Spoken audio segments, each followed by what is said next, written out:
Good morning, councillors, and good morning, everyone. Welcome along to the Environment Community Committee meeting for the month of December. The meeting is open to the public and will be live streamed. So I'd like to thank those in the room with us today and acknowledge everyone watching via council's social media channels. Along the day of the acting CEO, Mr. Mike Brady, acting General Manager of Environment Community, Kevin Jeffries, acting Manager of Community Development, Tourism Facilities, Daryl Bates. Welcome to the Mayor, Deputy Mayor. I'd like to acknowledge Councillor Tim McMahon, the Portfolio Lead of Environment Community, and councillors and everyone in the room with us today. Also wish to acknowledge the Aboriginal parties whose songlines traverse these lands we meet on today, the Western Waka Waka, Guyabal and Jarrawa peoples, and pay respects to their elders past, present and emerging, for they hold the knowledge-rich traditions and bold ambitions of Australia's first people. Attendance now, including apologies, leaves of absence, declarations. In terms of apologies, I know Councillor Carl is absent and present, but we don't have. Okay, so we can just record that as appropriate. Are there any leave of absence or declarations of conflict of interest? We don't have any on the agenda, but if any come up, of course, we can address those as they come. Council, as always, I'd also like to recognise the values of Toowoomba Regional Council of honesty, accountability, respect, teamwork, safety and well-being, and adhere to those during this meeting today. An opportunity for us all again to show the great values that exist within Toowoomba Regional Council, and in particular towards each other. As I always say, expect and hope for open, honest and frank debate, but to be done respectfully, where we concentrate on hard on topic and soft on people. So I'd like to go straight to item number 3 on the agenda. It's the Toowoomba Carnival of Flowers 2021 event report. So I might hand over to Kevin just to introduce this one before Kate Scott takes over. Thank you, Chair. Morning, councillors. This report is obviously around the Toowoomba Carnival of Flowers. As you read through it, it's been a very successful event again, and the first time that it was over a whole month rather than a 10-day period. So I think that in itself and what that's generated has been very successful for the region and the businesses and the economic development that has come out of it. I won't steal Kate's thunder. Kate, give us the detail of it. Thank you, Kevin. Good morning, councillors.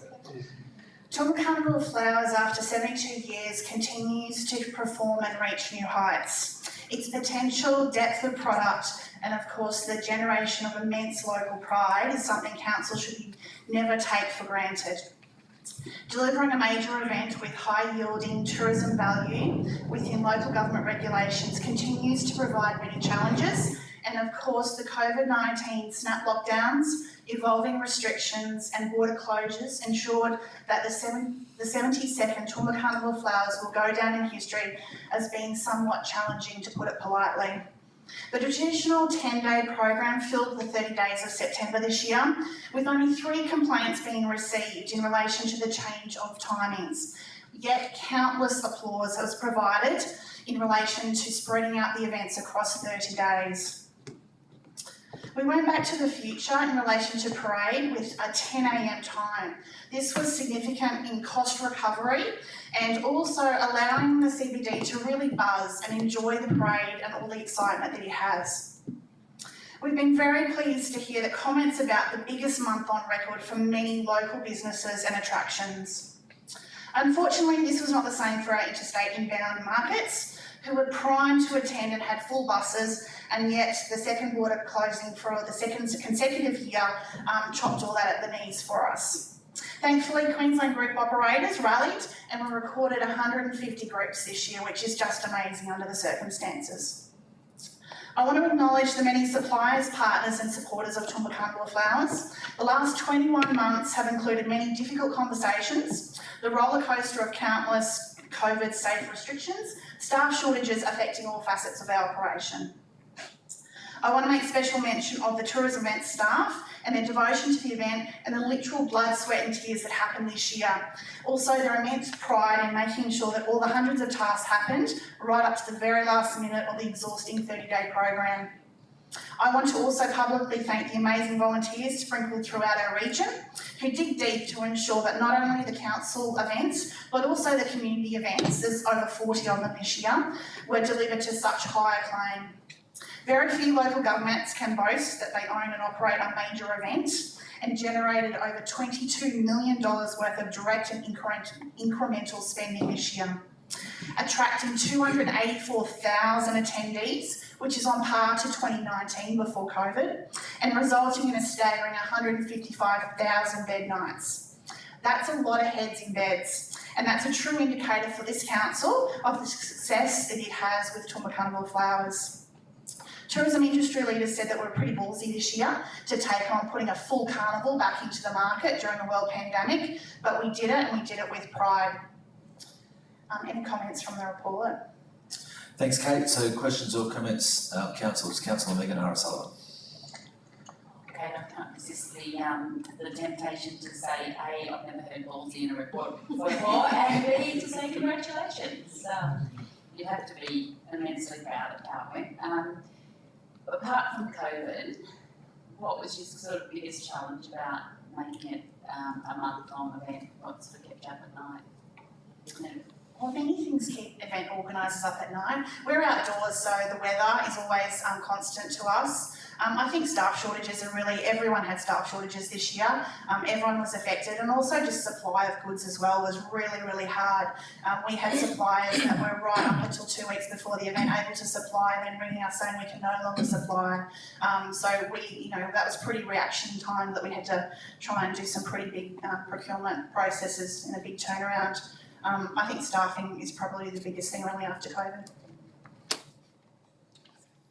Councillor McDonald. Thanks, Mr Chair. Through you, Kate. I can't help but just say how on point your dress is today. Thank you. Forget Brand every it. time you get an Yeah, opportunity. mate, I thought it must have been a launch for next year's, attire or something. Just brilliant. Kate, a couple of comments and then some questions, and perhaps leading into the workshop that you've identified early next year. A comment being from a little bit of involvement in regard to the pop-up info centres, that the TR Eats was certainly something that got traction for people that came here, and the flowers. They were the top two when everyone asked any question. But one area that was probably new this year that added people through the CBD was the map between the parks, Botanic Gardens and Laurel Bank. So that was, from a personal opinion and from people talking to, that helped get people travelling through the CBD, which was a great initiative, I thought. Just in regards to a couple of questions, TR Eats and Carnival has been, one of the hallmarks of Carnival is to test different things for our region, and to use your term, be a little bit ballsy around some things that may not have necessarily been done by private enterprise. The street fooding idea and what have you, which was an initiative from Carnival years ago. I just wonder whether TR Eats, in a conversation with, say, the Chamber of Commerce or others, is something that we could do as a seasonal activity through the whole of the year, not just in the 1 month of September. Have you had any discussions about that? We've actually had lots of people replicate it outside of our region, to be honest. We've had lots of different regional councils pick up this idea and do it themselves, and I think it's absolutely something that can come out of COVID that can be replicated any time of the year and in different ways as well, not just around food-related businesses. I just see that it's a very rich landscape that we have right across the region, not just in Toowoomba, but across the region, and of course it will grow with Amanda Hines' activity at Crow's Nest. So perhaps that's something that through the Carnival Flowers that could develop a conversation with the various chambers of commerce or something might work in that way. When we go to the workshop, there's probably a few little things if I could put on the agenda.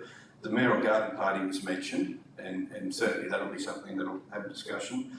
The cost of the parade and the added scrutiny or compliance measures that are required, and we'll touch on that I would assume, because that's, that seems to be growing not just for Carnival, but for any street closure, be it Australia Day, NZ Day, whatever it might be. The Chronicle Garden competition, not owned by us, but owned by the Chronicle, and the Exhibition Garden competition, or Exhibition Gardens, how that fits. But the last one is strategic outlook on giving visitors and those variety of horticultural areas a chance to see more in one day, and that's turning the goods shed into the flower shed for a month or whatever it may be, and having, you know, over 12 or 13 different groups coming together in that area. And so they're just comments really that perhaps could be added to the conversation or workshop. Thank you. Some of those things have already sort of, balls are in process a little bit with that as well. Thanks. Thanks, Councillor Don. I've got Councillor Shine. Thanks, Chair. Going to join with the other councillors, and I'm sure all councillors are congratulating you and your team on a fantastic result, very good under all the circumstances. Just at one point I just want to raise, which is an ongoing issue, not easily solved, I think, is the parking at Laurel Bank. Just a suggestion that it might be that whether approaches have been made to certain areas for the use of their oval, other than school days, the main, a lot of traffic goes on weekends during Carnival, and that might be a worthwhile part solution to that issue. Thank you. Thanks, Councillor Shine. I've got Councillor McMahon. Chair, thank you, and Kate, thank you for all your work. People like me just in awe of, again, the amazing event that is Carnival, and September was huge for community environment councillors who are seeing the Clive-ears and the bonsais and Xavier Rudd, garden party and the whole deal, and it was just a package deal, and I wanted to just thank you again for your work and putting us on the national map. I spoke briefly at the down at Spring Bluff, the High Cheese, and just I wasn't sitting next to anyone local, so they were all out of towners who were coming in. Few comments to make. I really commend the compostable only at the Food and Wine Festival. I think that's a tremendous step forward. And I like the 10 a.m. Despite coaches from Brisbane saying I've got to get up too early to get up here, I think it really worked well in, not the afternoon heat, and a really good time to watch it. I just wanted to give a quick mention to, we had a really good partnership with a whole bunch of caravanners from all over the state who came to Pittsworth, and they were out there for, most of the important parts of Carnival, and everyone I talked to at the quilt show and everywhere else said, oh, it's good to have those caravans coming in, so a partnership I'd like to see continue. I just wanted to raise a few questions around the month long. I think it was a great idea and spread it out in the bed nights. My talking to the exhibition gardeners, who of course do a tremendous job to get their whole garden, the 4 of them, ready to go.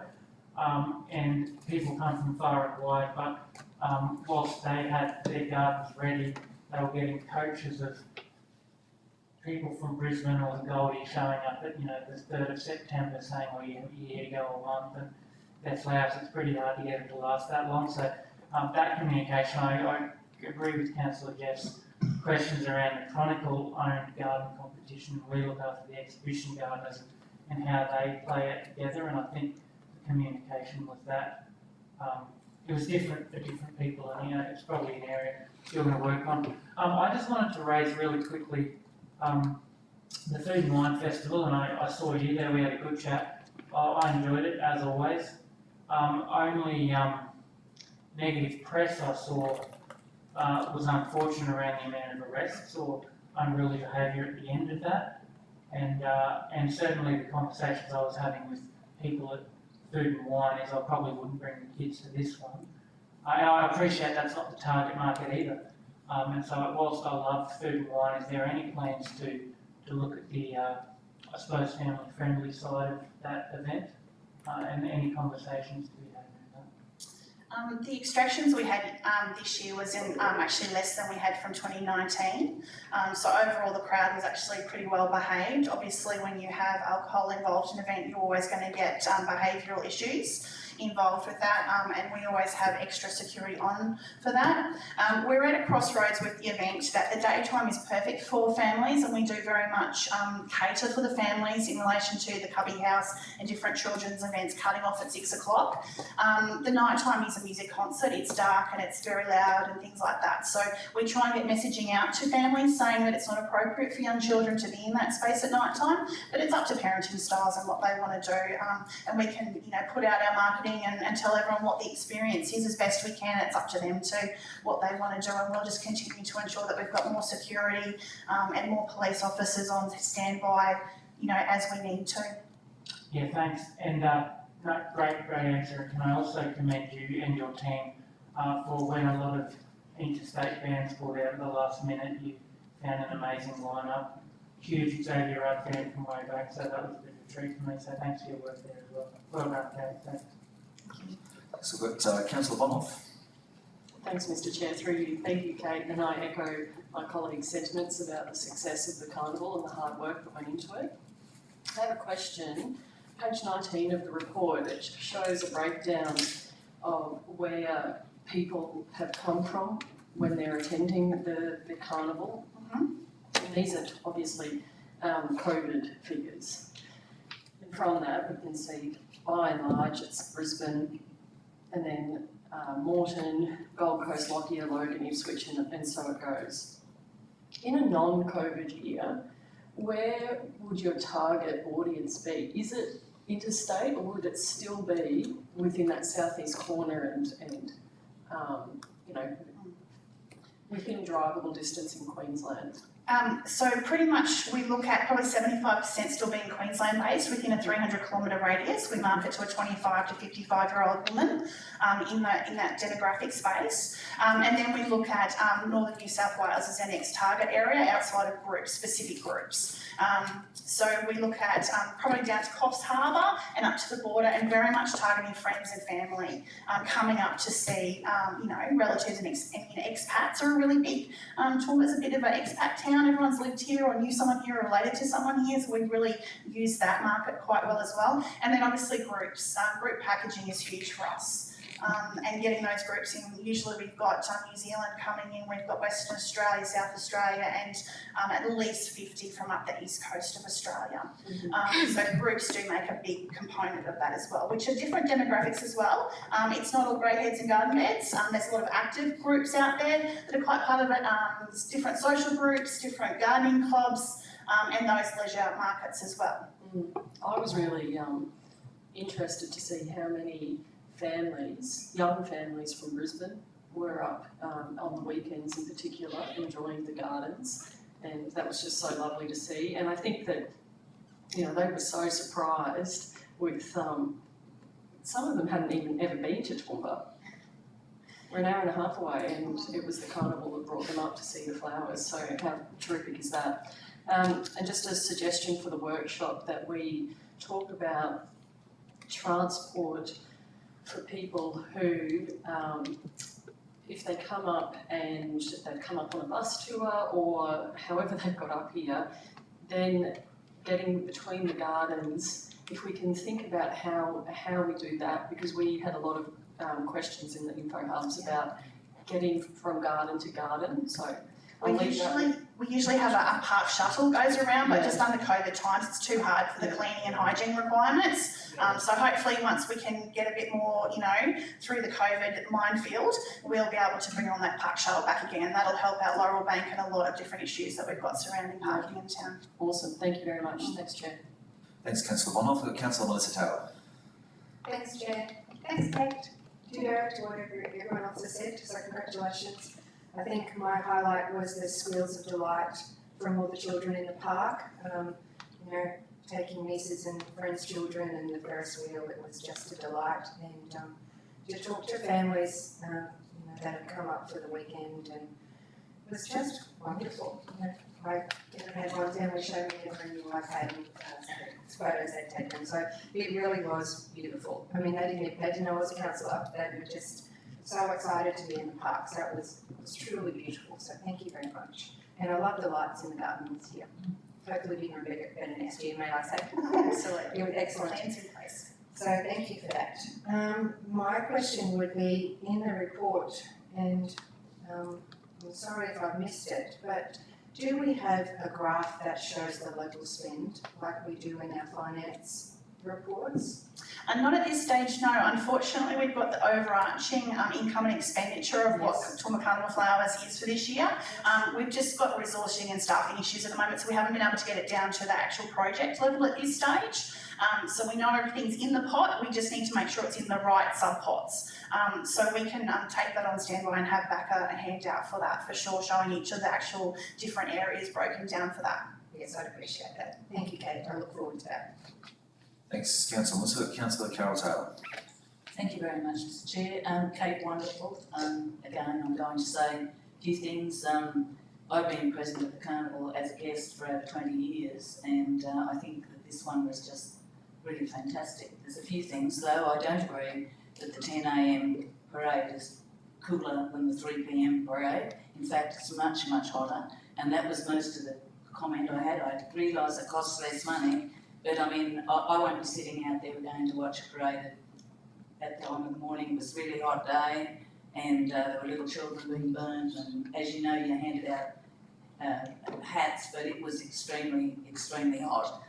Also, having a garden party at 8 o'clock with not much food is pretty ordinary. I'll probably prefer to make my comment on that privately, and I think I have, and I'd like the opportunity to do that. But I think the whole month was fantastic.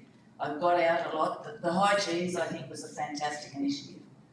It was amazing. I enjoyed it so much, and so did everyone who went. I only went to the one sitting, of course, but I think down there too, we probably need to think about a small bus because the accessibility issues, very little parking, very steep, and I myself had a fall and found it very difficult to walk so far to get to it, but it was absolutely amazing and just another opportunity to sit and look at the beauty around you and enjoy. It was so beautifully set up, so congratulations to your team, and also I think a little bit of help from the Lockyer Valley. Yeah, it was a true partnership.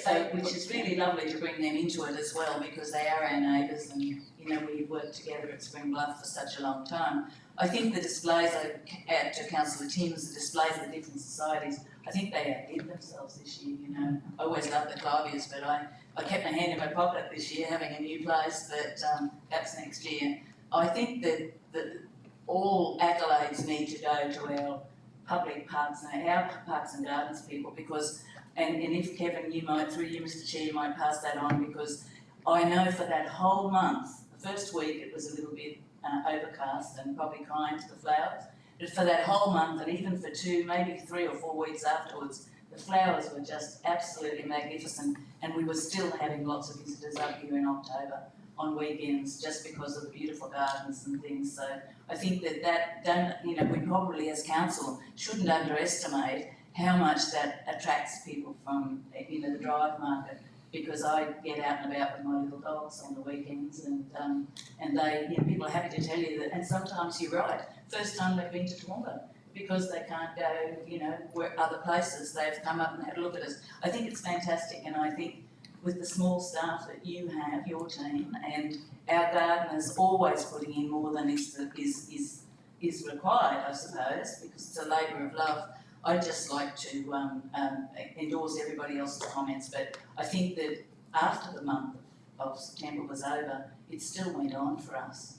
And I think maybe, the music was also commented on to me in Queen's Park and in Laurel Bank, particularly on those weekends, when the families were out. It was just lovely. So I think we can all be very proud, and thank you very much to your team. I know it's a very small team, so you really do go over and above, and it's much appreciated by our community. Thank you.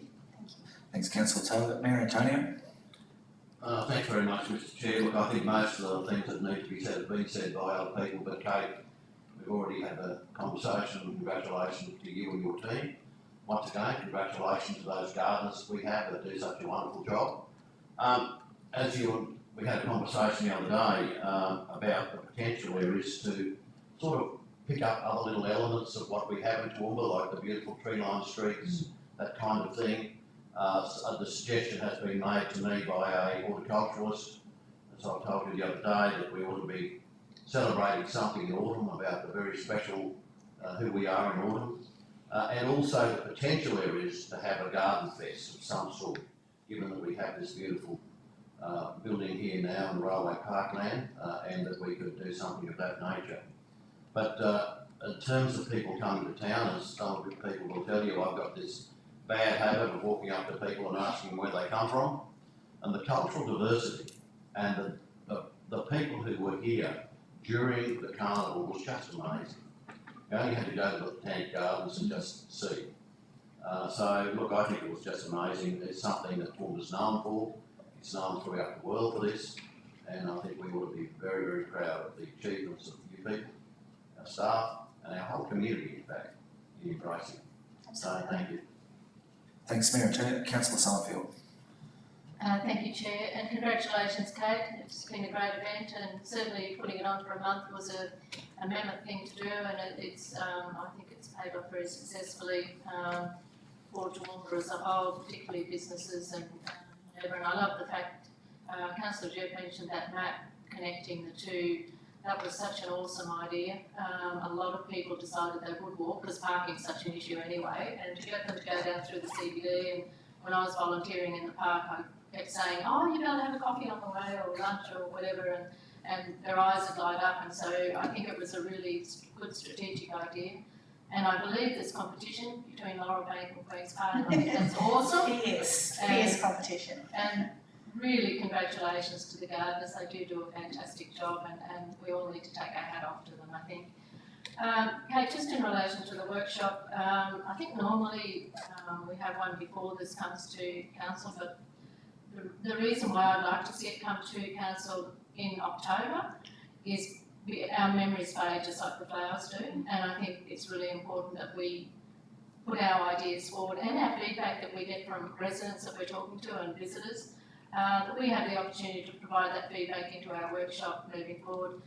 Unless the workshop information is hiding under a flower in the report, I couldn't find it. I was just wondering, when are we doing the workshop and who's going to be involved in it? Is it just staff and councillors? At this stage, I talked to GM Nick before he went away, and yeah, so we're looking to have it early next year before Easter, so we can workshop the whole. It'll be the Merrill Garden Party as the first focus, and then if we need to have others out of that, we can workshop those on as well. Well, I think that council, speaking for myself, I'd like to see us workshop the whole event so that we can work through all the different things. I don't think the focus should just be the Merrill Garden Party. I think we should be able to have input into all of it, and preferably before you have to start making decisions, because you've been here before telling us that you've got to start making decisions fairly early in the piece. So thankfully that workshop will be before you have to start making those decisions, because I'd hate us to have the workshop and you say, look, I'm sorry, we've already decided on that because we had to do it by such and such a day. I can put a request in today and see when the earliest timing is, so we can do that as early as possible. Thank you. We've got Councillor Von Hoff. Thanks, Mr. Chair. I've just had a brilliant idea of how we can capitalise on the carnival and solve our skills shortage. With all those people who come to Toowoomba, we should do a billboard going back down the range, like what you've seen, move here. Yeah. No, Just a thought, just a thought. Thanks, Councillor Von Hoff. Councillor Shine. Just something for the workshop, if it's broader, as Councillor Summerfield indicated, should be perhaps, was a issue with people coming up the range. There was a 45-minute delay at the time, or just before the carnival started. I missed the carnival, some friends of ours. So if some liaison with the police or whoever to try and solve that somehow would be good too. Thank you. Yes, being popular is a problem sometimes. It's a good problem to have though. I'd prefer to have that than have it empty. So yes, it is something that we do talk to the main roads and police about, and just traffic diversions around where we can have parking options for everyone. If I could just make a comment on that, Mr. Chair, they could have come up the bypass. There would have been a small toll, but they could have come into the city the other way. So there's a thing we need probably to advertise, because there was joke down there, but they couldn't come around. Good idea. And I think that that's something we need to, there'll be a toll, it won't be much, I think it's $2 something. But I mean, if you're gonna come up for the carnival, we need to put that alternate route out to have them come in up Mort Street, yeah. Thanks, Councillor Taylor. Councillor McMahon? Sorry, Chair, another comment I forgot to mention in my previous what I liked, that there are teams of amazing gardeners who spend the whole year getting our gardens ready for that 1 month, and they've already started on next year. I really like the fact that they are so committed to their job, that they walk around with shirts, business shirts on during the month and talk to people from outside of the town and all of the gardening fanatics. And whenever I get a question of a really complex gardening thing, I just swear to those people because they know everything. And I'd just like to also say it was really good to see them recognised as the standout team of Toowoomba Regional Council at the organisational awards ceremony that we had last week. So a big shout out to our gardeners and thank you again. Thanks to Councillor McMahon. Well, councillors, that's probably a fair wrap of what we've come up with around this. So I think, Kate, or to Kevin as well, there's probably a fair indication of a few points to cover off on through workshopping and when we do that. So we've probably got a fair indication of a lot of things along those lines. So Kevin will work with Nick or through Kate to organise whenever they're the soonest available. I know there's a backlog there, but the soonest available time to get a workshop or a briefing or info session. We're going to turn it to council. Yeah. So councillors, for that, there is a recommendation there in this report. So the recommendations, it's council note the 2021 Toowoomba Carnival of Flowers event report. I have a mover, Councillor O'Hara Sullivan, seconded Councillor McMahon. All those in favour? It's carried unanimously. Thanks, Kate. So I'm back for the second one. So next item, councillors, item 4 is the quote or tender consideration plan for the Toowoomba Carnival of Flowers 2022. So don't go too far. So I might hand over to Kevin again first of all to introduce this one. So back to work. This is leading into Toowoomba Carnival Flowers for 2022. The quote or tender plan is a requirement under legislation where we go to specific suppliers and not out to tender or quotes because some of those providers are very limited and very specific. So this is a process that we do need to go through to allow us to be able to do that with those particular suppliers. The list is very small, there's not a lot of people involved in that, and over the last few years we have refined that list and worked with different suppliers to get it down to a small number, but it is a process that we do need to go through and get council's approval for the plan. Thanks, Kevin. Last year we had 3 tender consideration plans that we're working off. This year, for 2022, we've got 1 that we'd like to submit for council adoption. This tender consideration plan, as we said, has been rigorously reviewed down to just having 2 procurement areas and 1 preferred supplier. The 2 areas that we have procurement in are areas that we struggle to be able to have local suppliers in, or that we need to go outside and get specific demographics. For instance, entertainment and talent. We have national acts come to the Festival of Food and Wine for the last 3 acts every night. We like those to be of national standard and someone that is meeting different demographics from everyone from the Triple J's right through to the baby boomers and everyone in between. We want to make sure there's someone on stage for those. So we go out to specific agents and we target specific people because we do the set list in a way that we can actually make sure it all marries up and that we're not putting reggae in with country and with, jazz and all those things. So we actually spend a lot of time crafting our set list. And then COVID comes in and kind of shuffles that around for us, but there's a heck of a lot of work that goes in behind the scenes for that. So we go directly out to people, see who's available, and then we heavily negotiate, significantly negotiate pricing down to make sure that it's going to meet our event outcome and the audiences that we want to attract to our events. In relation to the marketing and promotion, Toowoomba Carnival Flowers' job is to bring people to town, so we need to advertise outside of our current market that we live in. So what we need to do is we need to be able to go to gardening enthusiasts, so we want to be able to go straight to Gardening Australia, go straight to Better Homes and Gardens and be able to cut a deal with them to make sure that we're getting value for money.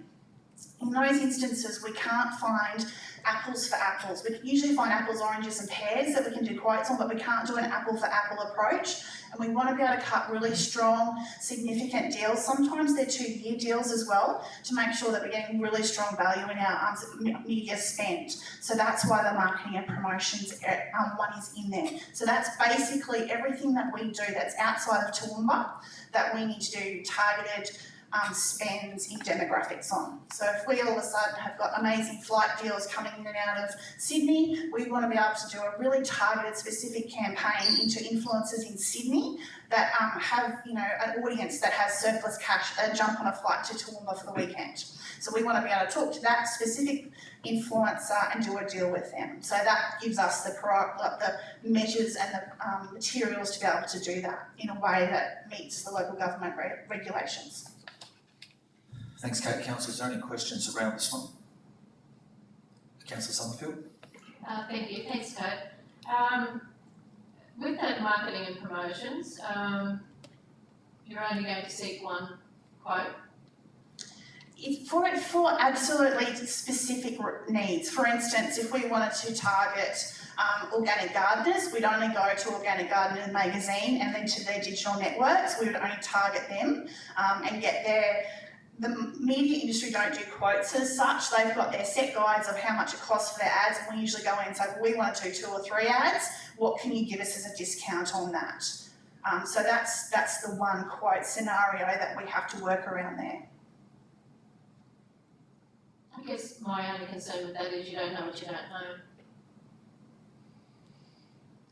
Most media kits are public as well, like if you're doing a media buy, all magazines and digital channels have a media kit, so you can actually see what their audience is, you know what you're getting in for, and their pricing structure is out in the market in most scenarios. A few of the influencers don't do that, but as soon as you ask them, they can provide the scope of works pretty quickly if you're looking to invest with them.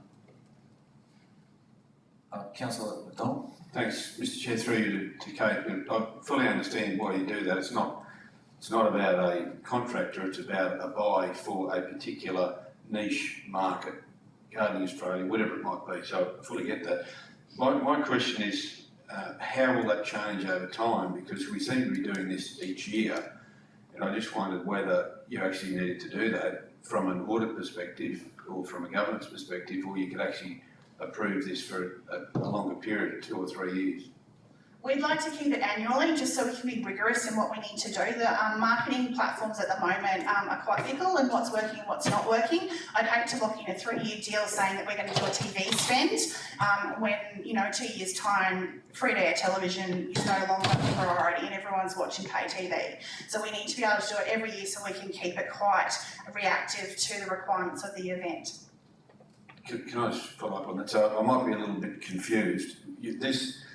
This tender situation that you've got here, this proposal, doesn't lock you into one particular buy. It actually gives you scope to target particular areas, and that can change year on year.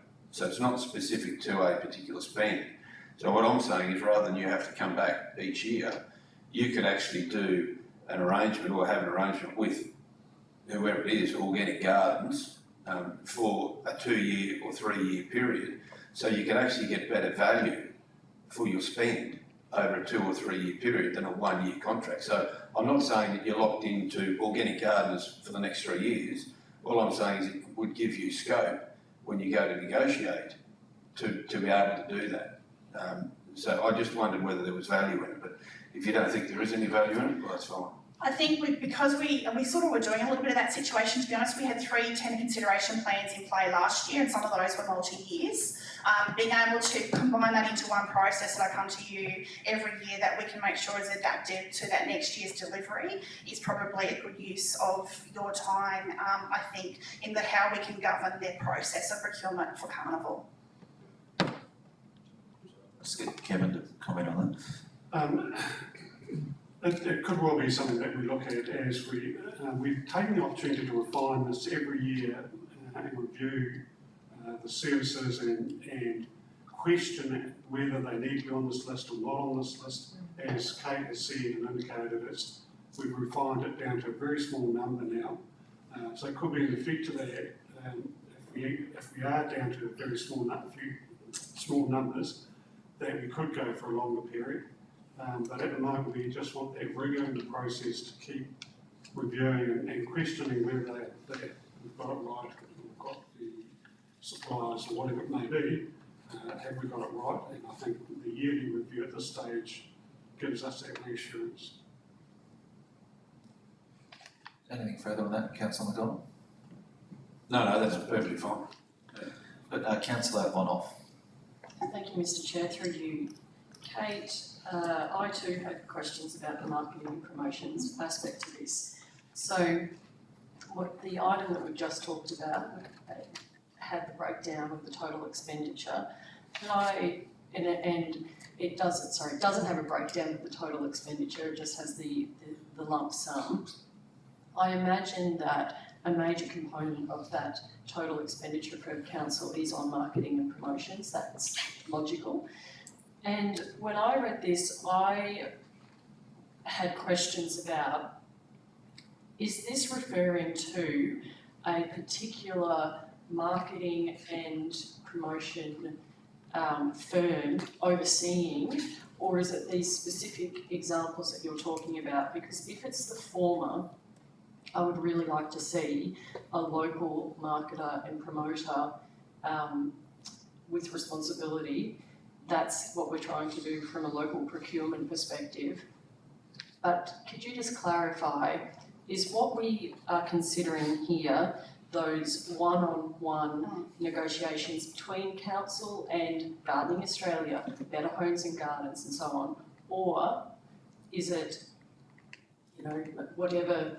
So it's not a PR company. The PR company that we engage is actually through a full quote process separately to this. Okay. And so a lot of the media buys that fall into this tender consideration plan actually come from the PR company that we deal with that can highlight what's going to work for us this year. Also, we can benefit through our partnership with Tourism Events Queensland. They can get a big deal for something, and then we can come in and cut smaller deals to actually go offshoot and target more of our more specific messaging that we want to have as that. So this allows us to do that. So it's all one-on-one. It's definitely not an overarching company that then goes and feeds out and does things. Okay. That's all done through a separate quote process where we send out to everyone that has inquired to us that wants to know if they can be involved in our PR, or anyone that we can Google. To be honest, we literally go to Google and we go PR Toowoomba. Anyone that comes up under PR Toowoomba, I do a screenshot of that, and then that's who we send those quotes out to. That's our current process for those quoting processes. Okay, thank you for clarifying that. And then my subsequent question, if I might, Chair. When we do the tender process for something for water or something for roads or whatever it might be, that is publicly advertised, and we as councillors get that list kindly provided to us.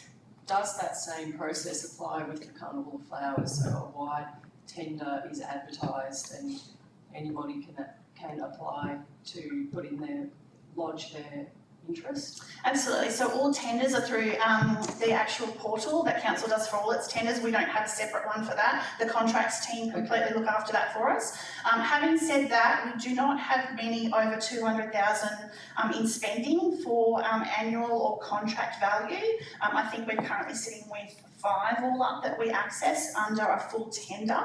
Most of ours sit around that 20 to probably 70,000 in spend. So that equates into quotes. And in the quote process, we do a spec up that we actually send out to everyone. And generally anyone that's contacted us, we've got a list of those, so we can go back to those, and we usually try and do a bit of a Google search of all the different kind of names you could ever possibly ask around different things. For instance, fence wrap is called scrim. It's called all these different names. So we actually try and track down anyone that could possibly have local connections to those words, so we can send it out to them. Just so they're aware of it. And we're also talking with the procurement team about how we can work with the communication team. Is there a way that we can have a website page that actually sits there in TRC that lists out all the quotes that are available at the moment. We can do that tomorrow within Toowoomba Carnival Flowers and have the quotes up there of everything that's available, but taking it to the next stage of actually seeing if we can integrate that into the wider council as well. But as you can understand, there's some complexities around that and a lot of processes we have to go through for that. But those conversations have been happening, and I can't see, you know, with Anne-Marie's guidance, probably within the next 12 months we should have some strong outcomes with that wider distribution of information. That's great. I have a lot of respect for that open process. That's great. Thank you very much. Thanks, Councillor Bonhoff. Councillor McDonald. Just very quickly following up on that, Kate, confirming that Carnival of Flowers is now under the new model of the centralised procurement hub. Yes, it's been like that for 2 years now. Thanks. We were one of the first to be out there. Yes. Thanks, Councillor McDonald. If there aren't any other further questions on this one, councillors, there is a recommendation there, so just bring that up to council, prepare a quote or tender consideration plan, procuring specialised services and goods to promote, deliver Toowoomba Carnival Flowers activities and events for 2022, and the council adopt quote or tender consideration plan, specialised services and goods to promote and deliver Toowoomba Carnival of Flowers activities and events for 2022. Do I have a mover for that? Councillor McMahon, and a seconder, Mayor Antonio. Does anyone wish to go into debate? I'll put that to the vote. Those in favour? It's carried unanimously.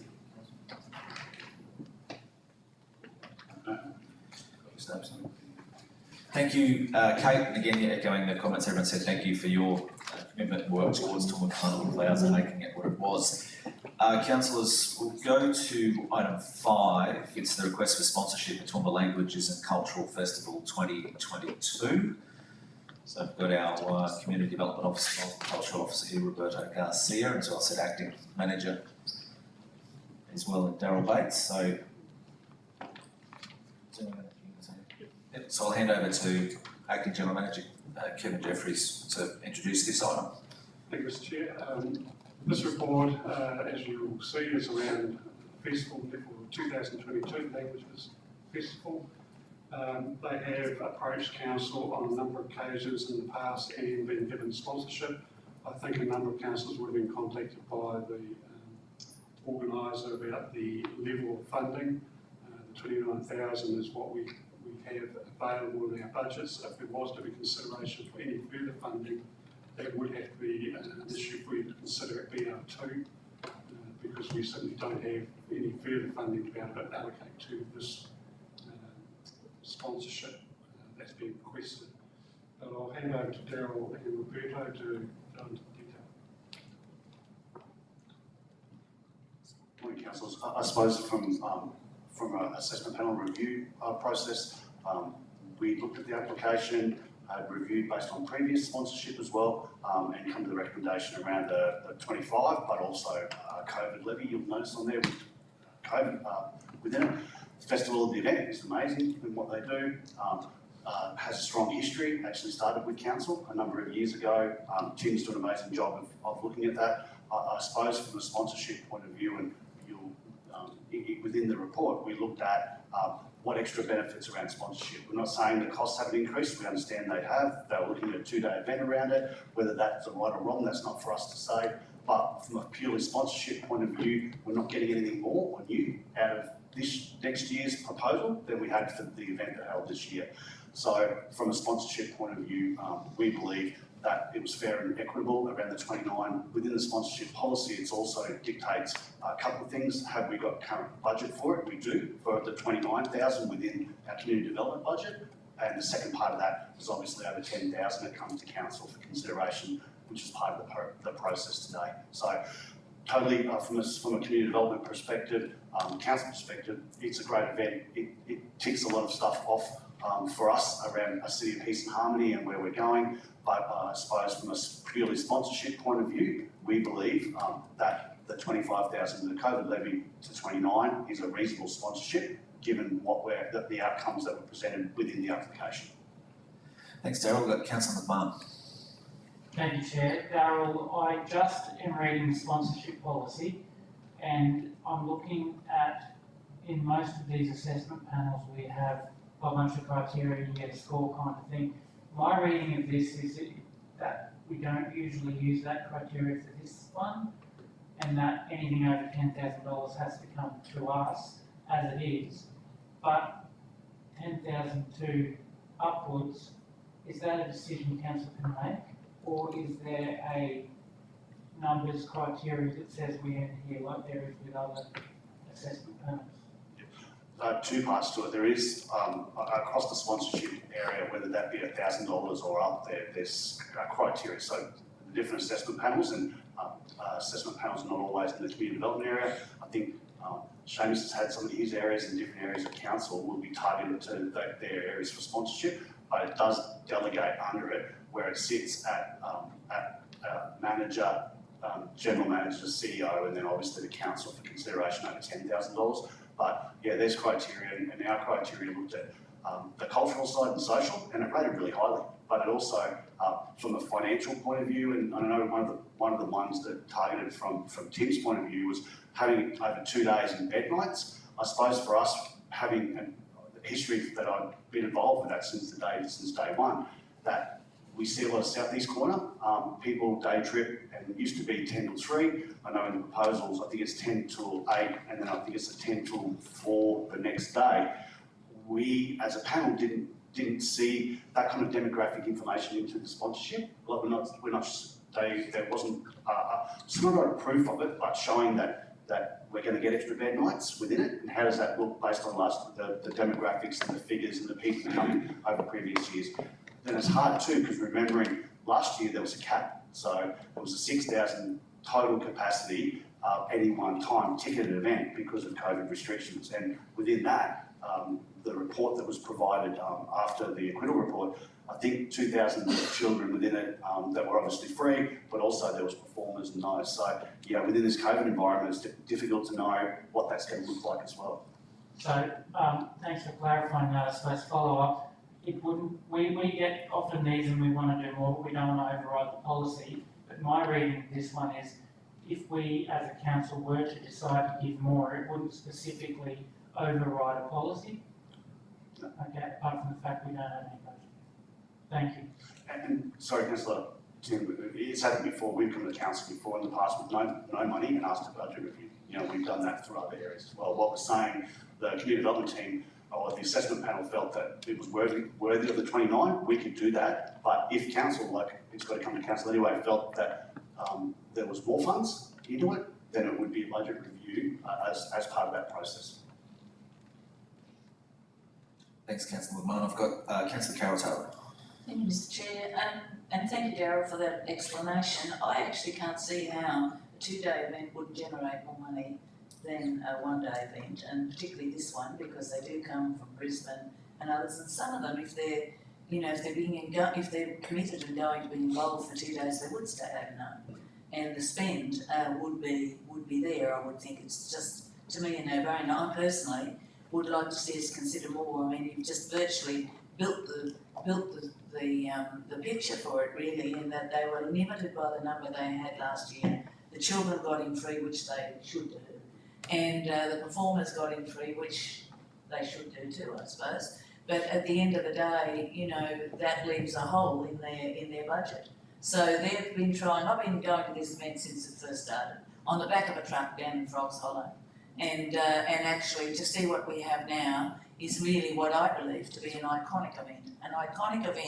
And then you look at how many refugees and migrants we've had in here. And I remember when the Mayor had a reception here for the Afghani women and the young people, and the only males were the young Afghani boys. We had a reception out there in Mark's Courtyard for them, and that was sometime early in July. And the Afghani women had 2 stalls at the Languages and Cultural Festival less than a month later. So they had 2 stalls, one with food and one with clothing. And I think, you know, the actual thought about all our refugees and migrants having their day in the sun and representing their culture, I think there's something wrong when they have to come to us. I think this is essentially a part of us, of what our community is, a little bit like the Carnival of Flowers.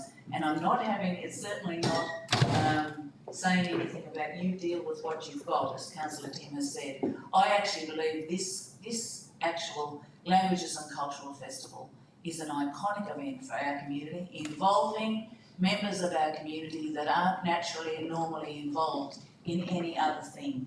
And it's their day in the sun, and for our community to go, who perhaps have never been exposed to those sorts of things, and celebrate with them. So I actually think this is a very worthy event, and I think somehow we should try to find the money to give them a little bit more than what we are. And that's, I actually attend it every year. It really makes my heart sing. And I, you know, it really saddens me to think that, you know, if they don't have the funds to grow and be inclusive, and that's what we want them to be, being a city of peace and harmony, actually at some stage we may not have it, and that would be a very sad day for our community. Thanks, Councillor Taylor. I'll take that as a comment. I've got a few other questions just around the table, but then where we land in Mr. Chair, terms it's of not really meant to be a recommendations. comment, it's meant to be, can we find a way? Because I support the fact that All right, well, if that's the I question, need to so give can them, we find? I think we need to give them more money. And it's not saying that it's nothing, no reflection on anyone who's tried to find it. Darryl and the committee and the group have to do what they think is the right thing to do. So, but I think we gave sponsorship for meat stock through this same process, and I think that this one brings a lot more people than that. Thanks. Is there an answer to that, just around if there was to be find more funds, where it comes from, or how it can be done? Mr. Jeffries? Yes. Through Chair, as I said earlier, it would have to be a consideration through BR2. If council was wanting to commit additional funds, we could rely at this stage on looking at our current budgets and covering that cost until we get up to BR2, so that the organisers have some certainty and they don't have to wait till April, May next year. It would be too late to give them a decision. So we could look to fund it within our current budgets and then do a BR2 request. I just flag that I'm actually in favour of that, thank you. Okay, thanks Kevin, thanks Councillor Taylor. I've got Councillor Shine. Thanks, Chairman. I'd like to support Councillor Carroll's remarks in relation to this. Bearing in mind, we are, as the Mayor often refers to rightly, we are a refugee welcoming city, that we should do as much as we possibly can, notwithstanding the financial circumstances outlined by the officer. What I want to ask about is that it seems a huge difference, about $122,000 between what is asked and what's being proposed to be given. And was that amount of $150,000 an extraordinarily high amount compared to the requests asked? And if so, is there a possibility that the event will fail if they don't receive really from somewhere, not just from us, but from somewhere substantial funding? Yeah, Councillor, it is. It was our usual spend is around that 25, and for the last year was our first year in the sponsorship part. We had an agreement before that, an MOU over 3 years with Tim's around the outcomes and the deliverables around the festival. So this is, and it's interesting because it's going 2 days, well, the proposal is 2 days, there's an extra $87,000 of infrastructure to do that. So, like, asking us for more, there's an increase. And in the proposal itself, and the sponsorship and emails back from the organisers, there is definitely an increase in fees. It's actually an interesting one in terms of some of the multicultural groups that are performing. They're actually getting more professional and getting paid as they should, which is fantastic, but that's a cost impost on that. Extra stages, making it bigger. The COVID overlay last year, not just for the multicultural festival, but across, added a cost impost onto it. So by the pitch and around it was that 150, looking at 2 day, but if they didn't secure that kind of money, which from an assessment panel is way bigger spend than we've ever had before, that it would go back to a 1 day. And so it would be either covering those elements, about the $88,000 of increased infrastructure and charges and costs, otherwise it would revert back to a 1 day. Good, Councillor Summerfield. Thank you, Chair.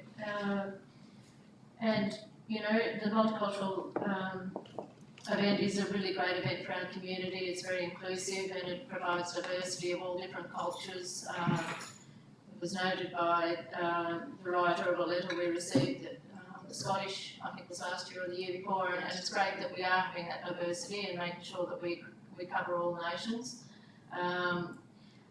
I actually support the officer's recommendation. I think that's a very generous offer, $29,000 for this event, and I think we need to consider what we are funding other events for. We have to be fair and equitable. We can't just pick favourites. We have to decide that we're fair and with our decision making. I'd like to see, preferably in next week's report or sent around to councillors on email, I think it'd be better to be in the report, a table which shows historically how much we have given to this event each year since its inception.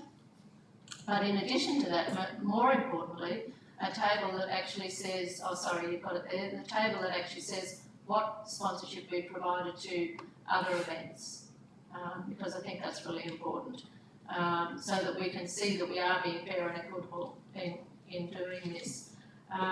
Just as a wrap up, the recommendation, the second recommendation, I'd like to see the words negotiated and removed, because council is agreeing today or on next Tuesday what the amount will be. It won't be negotiated after that point, so negotiated and should be removed from the second point.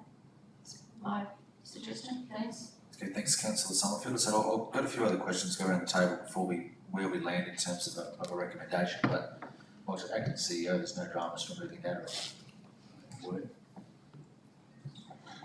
The negotiation's not necessarily about dollars only. I suppose there could be other matters within any form of agreement that need to be just discussed and agreed to.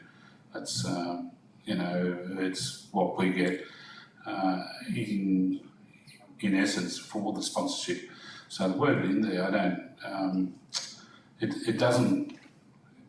not taking away from recommendation 1 by any means. Mike, I've got Councillor McDonald. Pardon me, thanks, Chair. Through you to Darryl, perhaps even Roberta. The date of this is May next year, so you know there is a timeline in regard to funding and how we do this. It just appears to me that it sits in the community development area, yet it's a more broad tourism event than that. So I suggested to Giddy that she contact Southern Queensland Country Tourism and might roll there.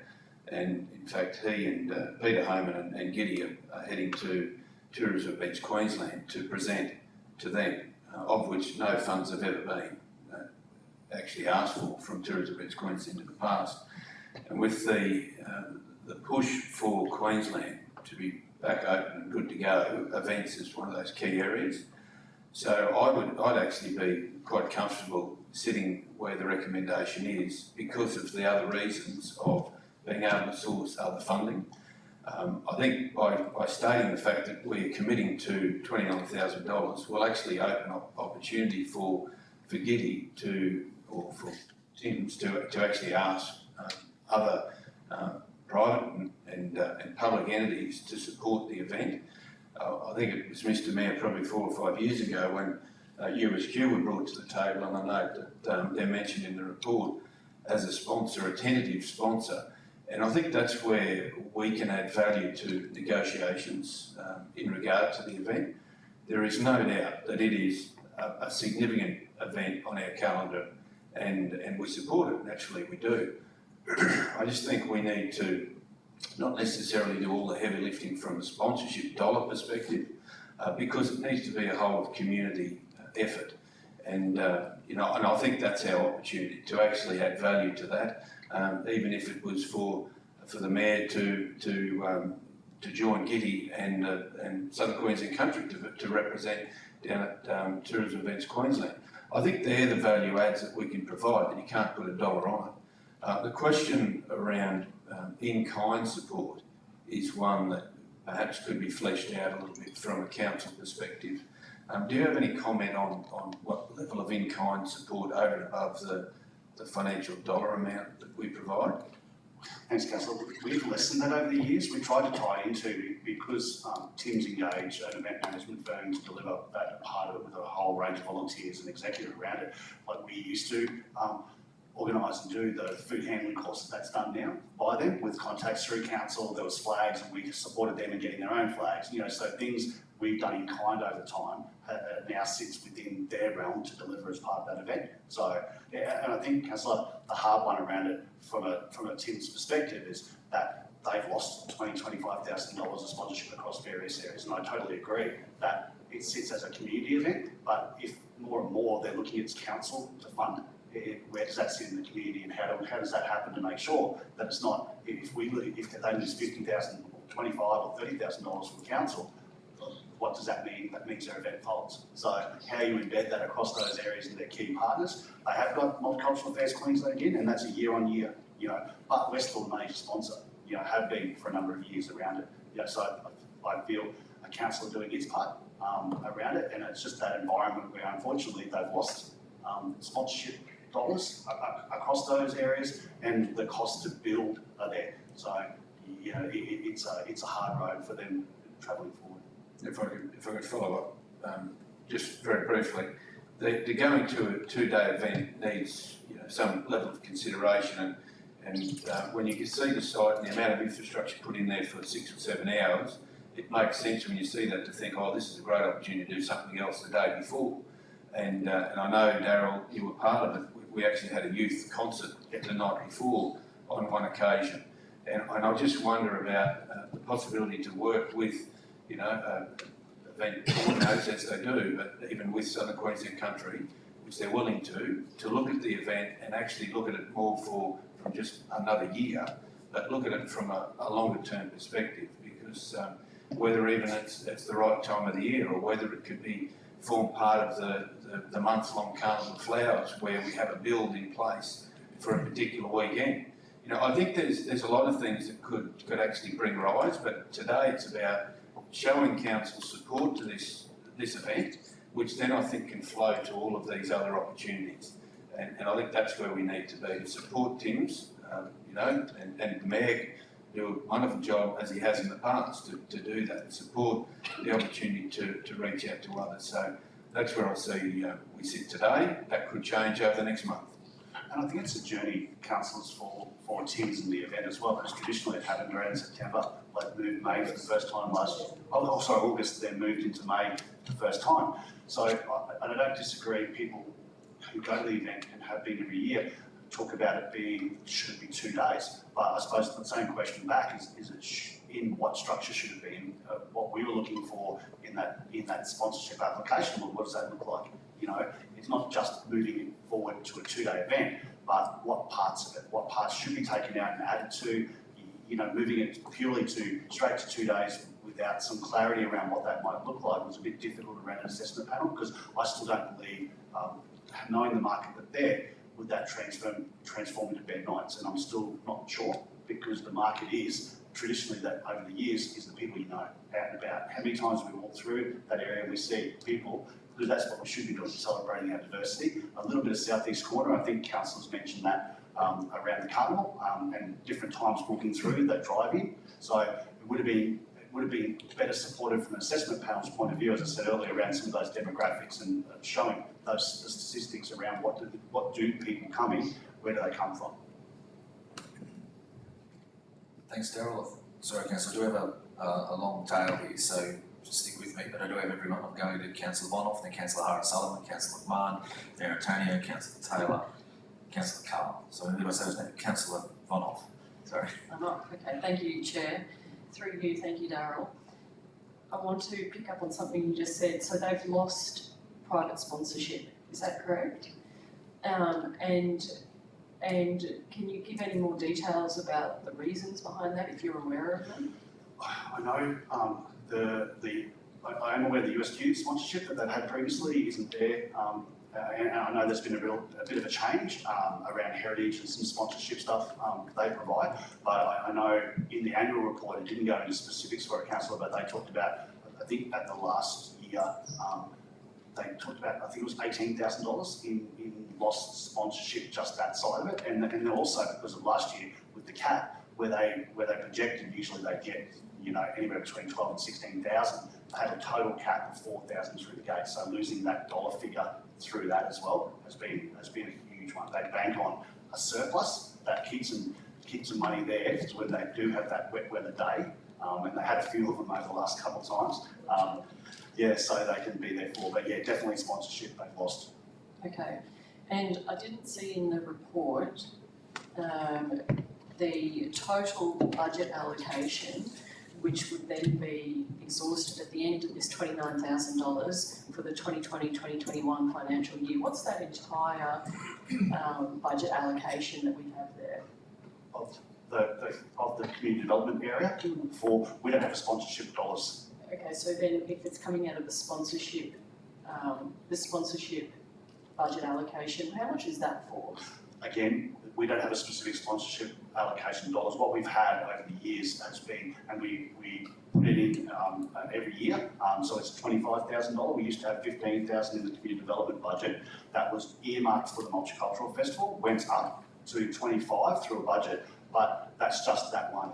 Same as NAIDOC, we have small dollars that sit there for $2,000 for NAIDOC week activities, but they're not a bucket of dollars that sits there. I shouldn't use the term bucket, sorry, Councillor Nancy. An allocation of funds that sit there for it, which is some of the discussions we've been having with councillors with those workshops as well. We have to find it first internally, and we have luckily got that funds for this area, but in other areas we don't. We have to go back to council or a budget review. Okay, sorry, I'm confused because I had thought that there was an event sponsorship allocation. No. Okay, so when we made the Medstock decision, say, and from memory that was 50,000, that went through exactly the same process that this has, is that right? And again, I wasn't privy. I believe that was through economic development, but I'm not privy to that process. But in the policy, it talks about either have an allocation, so have the funds currently, and if economic development did, they still have to go back to council to be endorsed because it's above $10,000. And other times we've had it where we don't have an allocation. I've come to council, one seeking the money at a budget review, and that was one of those for First Go, and secured the funding and got council approval as per the policy then to extend that on the sponsorship. Thank you for clearing that up for me. Thanks, Councillor Moore. Councillor O'Hara-Sullivan. Thanks, Mr Chair. I wanted to endorse Councillor Carol Taylor's sentiment because I think this is one of our signature events and we're really proud of this as a community, proud of the event and what it symbolises to the refugee welcome zone and all of the refugees and migrants and people coming from everywhere. Darryl, can you tell me when they moved from August to May, at whose request was that? Was that council's request? No, it was an interesting one, Councillor. We had a fairly lengthy discussion with Giddy from Tim's just about where to, and it wasn't just us. We encouraged her, and she did. Where people talked to the events area, just about where they're going. So I think they had those 2 windy, rainy days in a row, and then just re-looked at where they're up to. And some of us went in our conversations was like, should it grow? Should it be 2 days? Should it consolidate? Should it be smaller? With COVID overlay into it, what does that look like moving forward? But the May was one from theirs and pitched the idea to hopefully weather is better and the conditions are better around that time. And also try not to jam that August, September kind of calendar around it too. And this, from a community development perspective, it is iconic. None of us doubt that part of it. I suppose the issue is about in the sponsorship, in working through the sponsorship policy and what are the benefits for council out of it. Like like I said, we felt that funds providing for that event, was reasonable. Yeah, look, I understand that, and the reason I ask that is because we do talk about the Carnival of Flowers being our sort of big event, and then I think I'm trying to think, what else do we have? And people say, well, you can't just have the Carnival of Flowers, you need to have other things that are your, other things that draw people here. And to my mind, this is one of those really big events. So, I look back and I think about First Coat, and First Coat was such a fantastic initiative, and we've got the benefit from that, and sort of with not a big lot of council money, but perhaps that could have kept going, and we're at this point where it's either probably going to fall over or keep going, and we should value this event, to my mind. And we just talked about the Carnival of Flowers, and we've underwritten that at something like 990,000, and I think we as a council need to really value this event and place its importance where it should be in our events calendar and what it means to the Toowoomba community. Comment, Chair? And I don't deny it, Don't is want it, to find money for is it $150,000 Well, for possibly sponsorship? not, but I, like Carol, Councillor Carroll, would like to find the money for it, yeah. And Thanks. value its significance, thank you. Thanks, Councillor Harasola. Councillor McMahon? Thanks, Chair. Look, I asked the questions originally about whether we're in our power to actually change this. We are.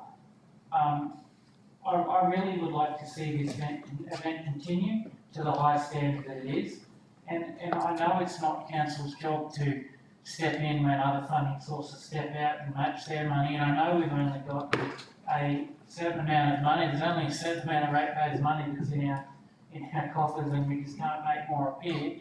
And there's issues with that, but we do have BR2 where we can at least investigate the idea that we perhaps give this a little bit more funding than it has now. So, Chair, I'd like to propose the amendment that the second part of this, so in part 2, a new point, sorry, that council investigate additional funding opportunities throughout the BR2 process, and that perhaps would change the now required number 3 throughout the BR2 budget review process.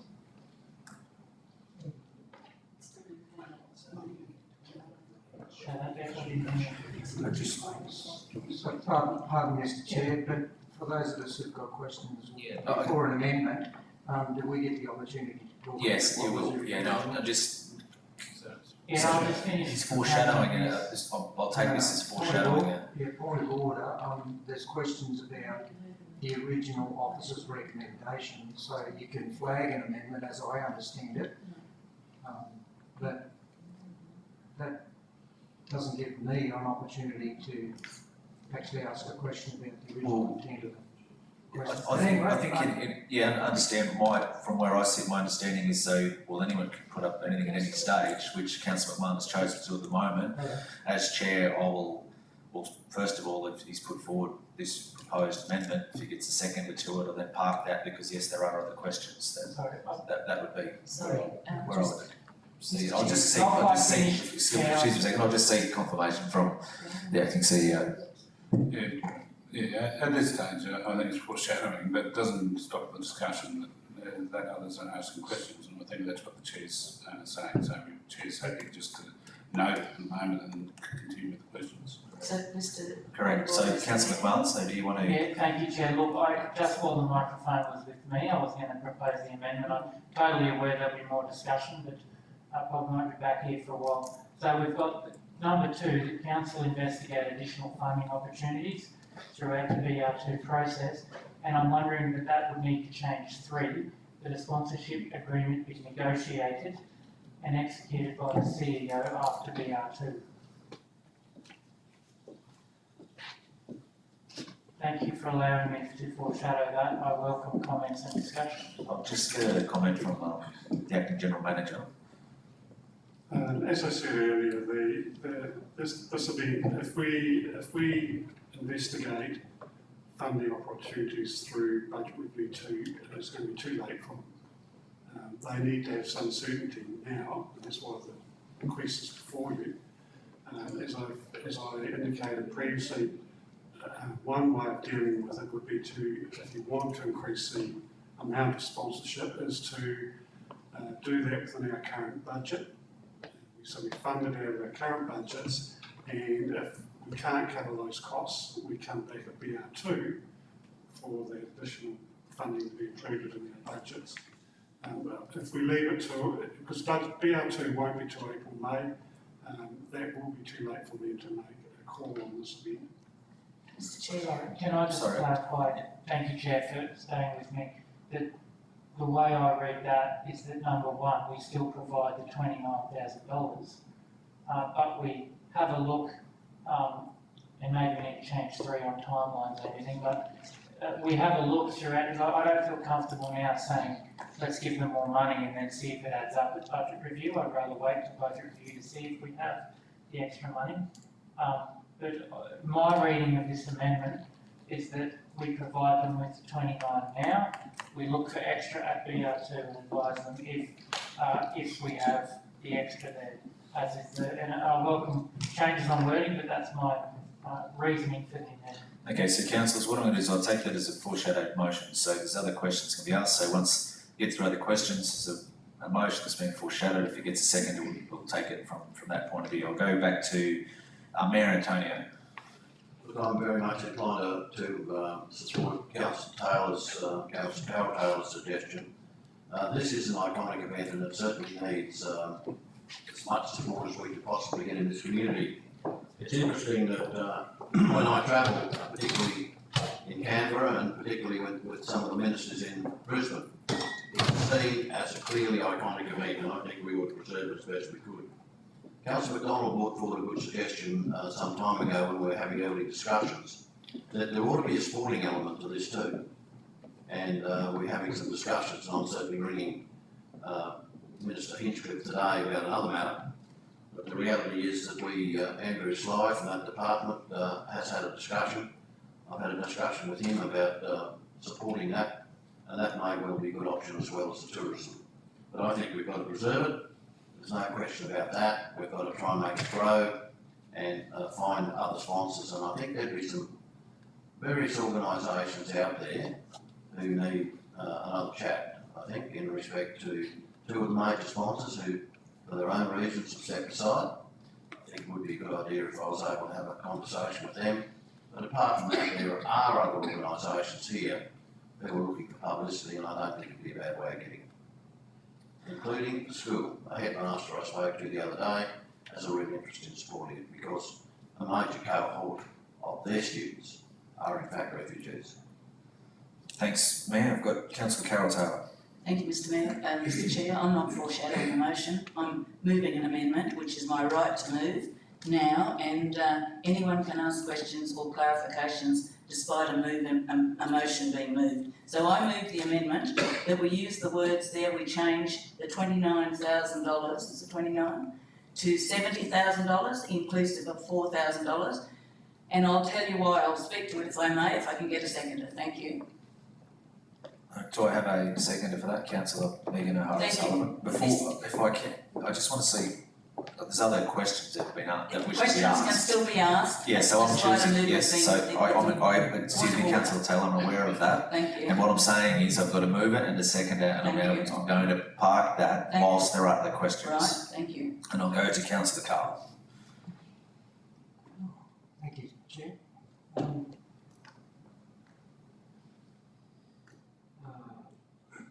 Now, there's been a few changes. Let me catch up. I do have some issues with the word negotiation in the original context of the thing. But aside from that, the policy, please, through you, Chair, to the officer, Darryl, that this is a core event, or is it? It's not a core event. Okay, so then my question further to that is, another question is, do we still run to, is it part of the policy guideline, refresh my memory, that after a period of time we try to reduce the level of support that council gives in order to help make these events more sustainable themselves? that sits in the major events, in the event grant guidelines, but not in the sponsorship. It's a separate one. Under these guidelines, it doesn't talk about you have to suck the weed off funds or reduce funding around it. Yeah, so I guess with looking at the intent of this report, because it's been broadened out, a lot of comments and good ones, good suggestions, some. But wouldn't I just wonder if it's been raised about lost sponsorship and that, and yet a propensity to expand. Wouldn't it make sense to look at how you batten down the hatches and make it sustainable rather than expand if you lose sponsorship? And therefore, is it sustainable then to request more money from council? So these are questions that are banging around in my mind. And is it not, wouldn't it be the responsibility of this group, as with any other group asking for sponsorship, to be able to look at their own structure and perhaps restructure and look at this to ensure that this great event is actually around in the future? So for me, it's probably a bit about sticking within your means, isn't it? I think, Councillor Bill, I think they're all the things that Tim's management have gone through and feedback, and we not challenged them on it, but in our conversations was re-looking at it, reinventing it, especially during COVID where council staff work with community about reimagining their events and what's happening and what does that look. So I do believe there are a whole range of conversations that have happened. Teams have come back now with a sponsorship application that said, after that discussion and thoughts and workshops, that 2 day, they believe 2 days important. It's probably worth flagging for councillors in whatever determination you make about allocation of funds. In the sponsorship application, I just double checked it then. So anything under $150,000, that if council, in this request, if they don't get the 150, it's automatically reverting back to a 1 day event. So they're after the 150 from council, otherwise it goes back to 1 day, which I just double checked in the black and white around the application. So yeah, if council are looking at increasing and for it to be a 2 day, well, anything under 150 is going back to a 1 day. Thanks, Councillor Carl. Are there any further questions? Councillor Vonhoff? Two, if I might, Chair.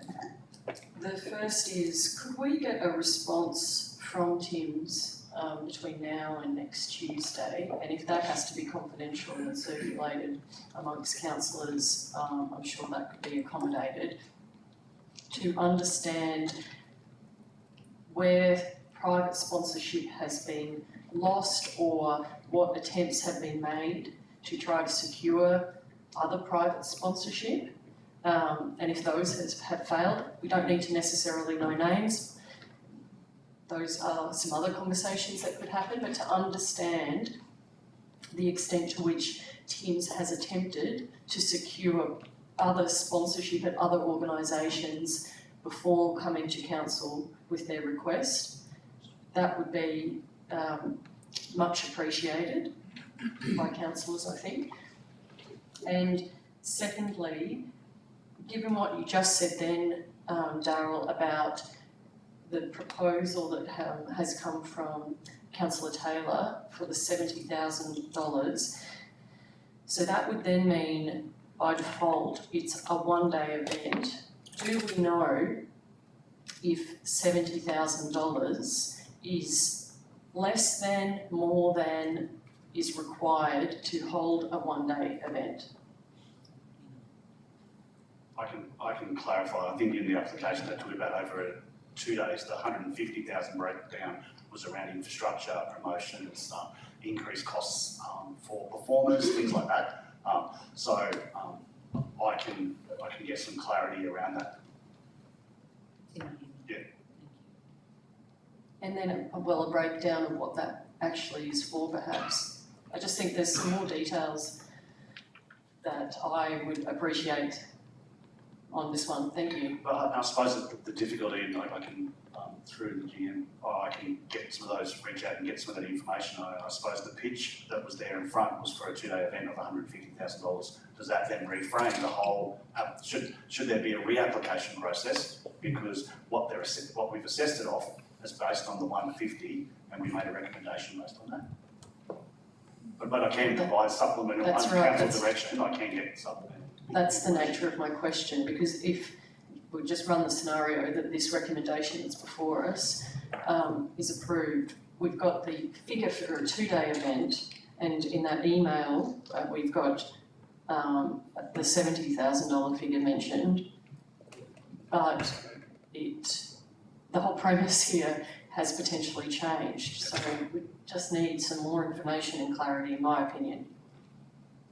Thanks, Councillor Wong. Are there any other further questions with this one, councillors? Okay, so I'll go to the recommendation moved by Councillor Taylor, the amendment, apologies, the amendment. Is that correct, what's on the screen, Councillor Taylor? Councillor, Mr Chair, I'm moving this amendment because that's what is said. We've got a lot of information in an email that has been sent to us. As discussed at our meeting in August, we will not be able to run even a 1-day event with the level of sponsorship that's been offered.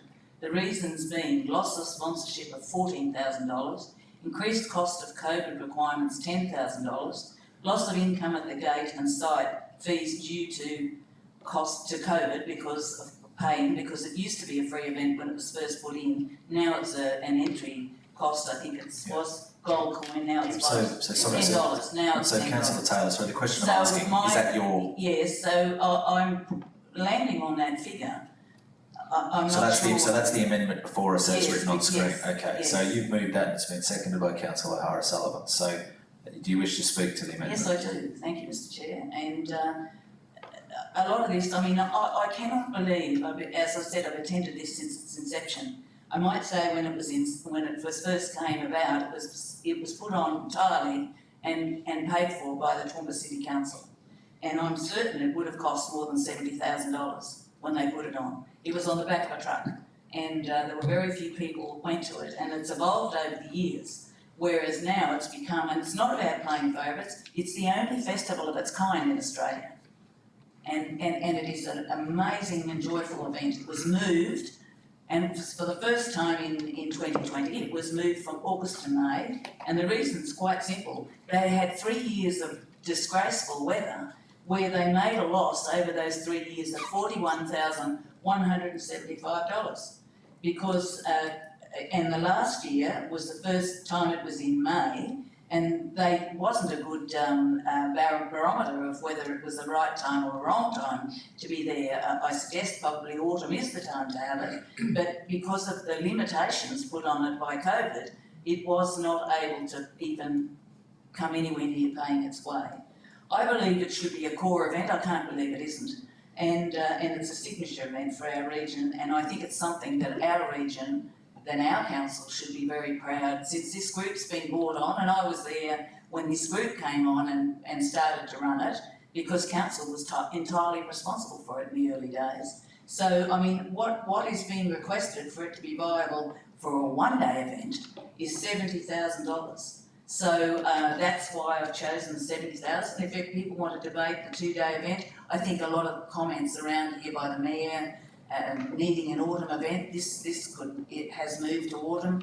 Once COVID is less of a requirement, I think it can be a really great event, and I think it'll pay its way. But I do think that perhaps it could be linked to another thing on a Saturday, perhaps a sporting event, perhaps an autumn flower show, who knows? But something, but that's not what we're debating here today. What we're debating here today is giving enough money to allow this event to plan and be viable for 2022. And I'm more than happy to support giving $70,000 to the Languages and Cultural event, which isn't in a pool with a lot of other events. It actually stands head and shoulders above all the others, except perhaps our Carnival of Flowers. So we sit here and talk about sponsorship and bringing things to our region. I'm very happy for our council to find $70,000 to allow the planning of this event to go ahead for 2022 and be the iconic event that it has been in the past. Thank you. Thanks, councillor Taylor. Speaker against the motion, councillor McDonald. I speak against the motion and actually commend councillor Taylor because she's almost workshopped some thoughts of how this festival could have its own financial sustainability, to be honest, and would be added. Some of the information mentioned would be really good as far as feedback to the organisers. I vote against it because I'd like to defer it to next week, given that there's been requests for information and we will have that information between now and then, because a lot of what councillor Taylor has mentioned, we will be able to get some information for between now and then. I just think we're at the moment to put a figure up in there, although it's an admirable figure in the findings of how 70,000 may have got to. I do think it's a throw at the dartboard, to be honest, without some of the information. Councillor Carroll actually mentioned, as I said before, some really good ideas. So I'll foreshadow a motion that this is deferred until next week. So we've got a foreshadowed motion. So that for Speaker for as a second, do you wish to speak? Just a speaker for the motion. Well, Councillor Taylor as the mover, would you like to sum up? Sorry, could I just ask a question? Sorry, yeah, sure. Thank you, just to get some clarification. I think I've got this right in my mind, but the application that is before us states that the funding request is for a 2-day event. And whatever we decide here today will be for a 2-day event. It cannot be changed to a 1-day event. No, in the application, it talked about the request. The application request is for 150,000. That would go towards a 2-day event. If council approves less than 150, it reverts straight back to a 1-day event. Right, thank you. Thanks, Daryl. Okay, sorry, so councillor Taylor, would you like to sum up? Thank you, Mr. Chair. I'm not going to say too much except that I can't see what we can do in a week. It's less than a week. And this is whether the festival goes forward or whether it doesn't. And we sit in here and make comment and give money to all sorts of things, most of which are very, well, they're all very worthy, but this is something that stands head and shoulders above everything else except our carnival flowers. And I think that, $70,000, it should be a core event. I don't know why it isn't. I really don't understand why it's not a core event.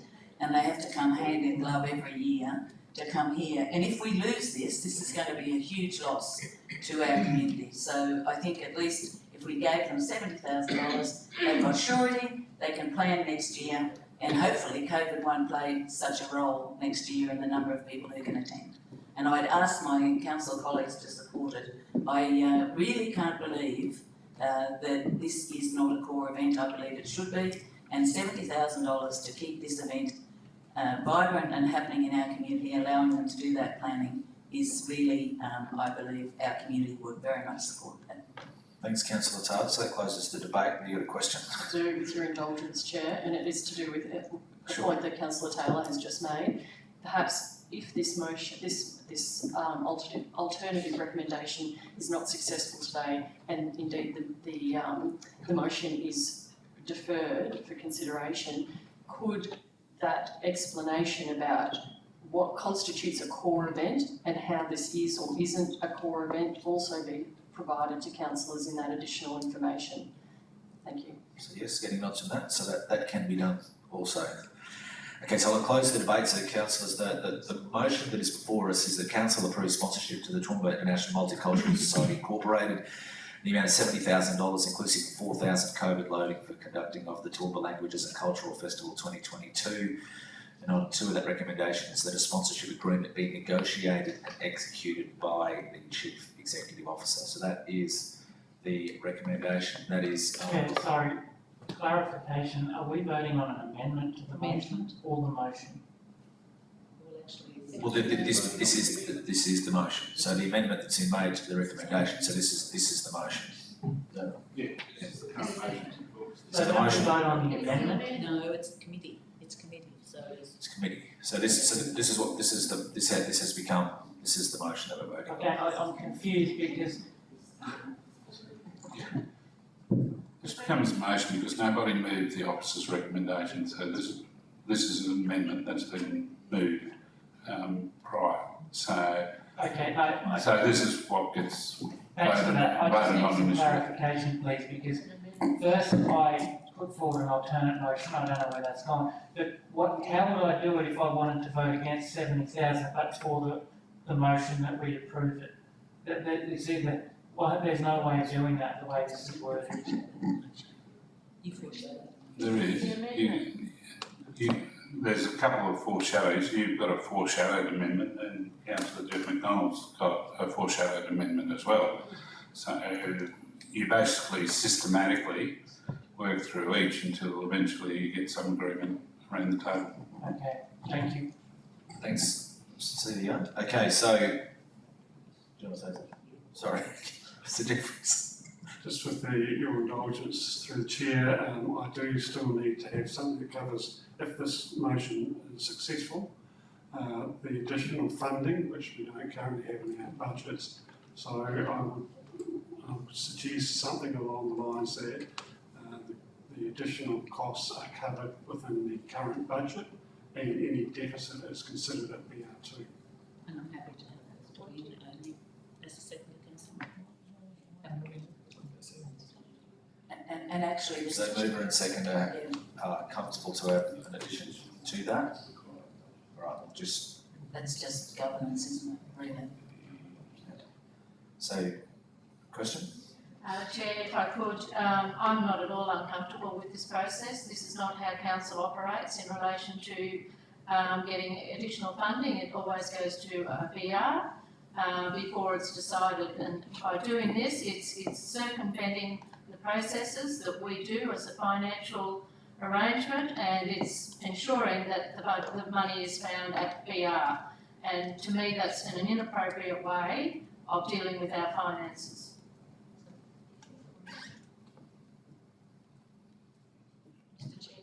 I think We've done it before. yeah, I take the point, but I suppose my understanding would be a council decision trumps all of that. Is that correct? So if we move it towards this way, that is part of due process, because it's a council resolution. Correct? Yep.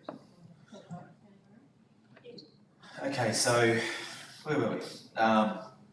Mr. Jeffries, is this what you're suggesting? Yeah, not quite. It's the additional required budget being covered by existing budgets, and any deficit, if we can't find any savings, any deficit would be brought to BR2.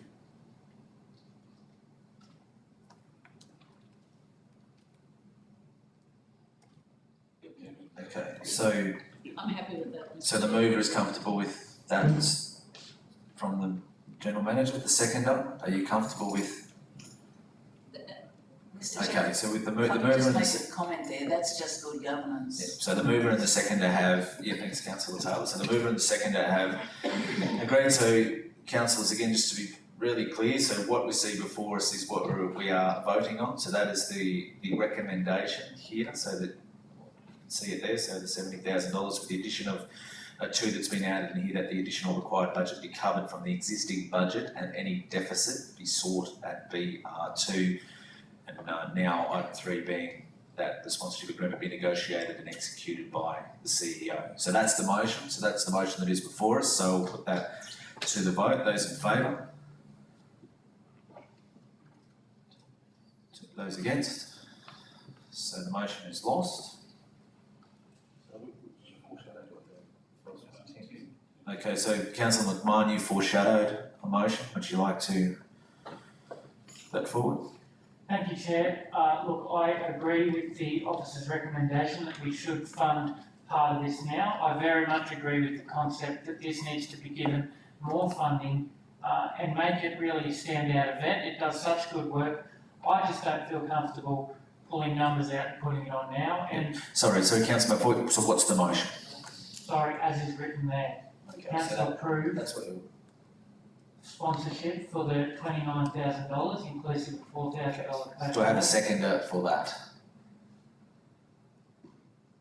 Okay, so no seconder for that, so that one lapses, so we go to, that's right process, so that one lapses, so without a seconder, so we go to councillor McDonald's foreshadowed motion. That's happy to move. Okay, so do I have a seconder for that motion? Councillor Von Hoff. Does anyone wish to go into debate? Councillor McDonald, do you want to sum up as mover? No, thanks.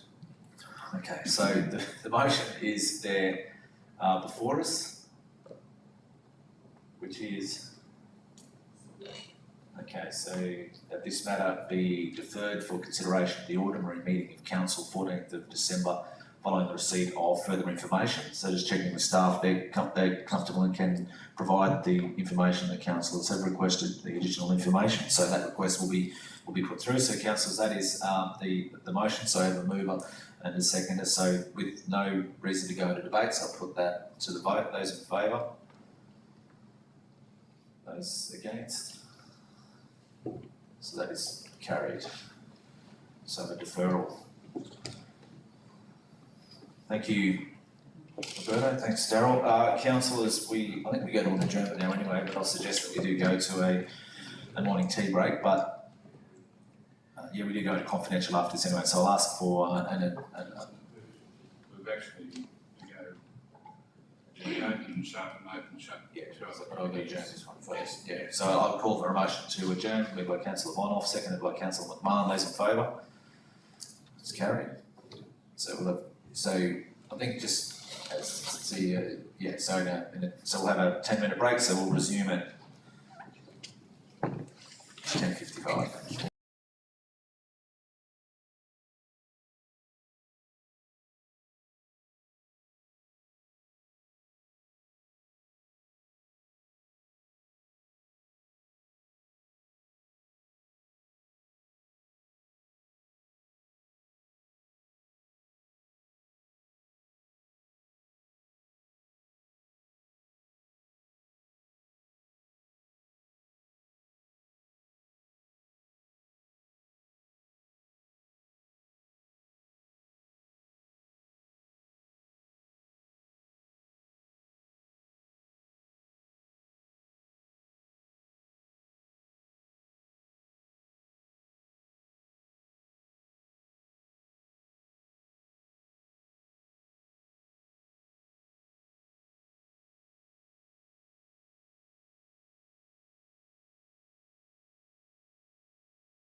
meeting for December, and in doing so, welcome the Mayor, councillors, and particular welcome to Councillor Kerry Shine with his Christmas tie on today. Kerry, thank you. Well done.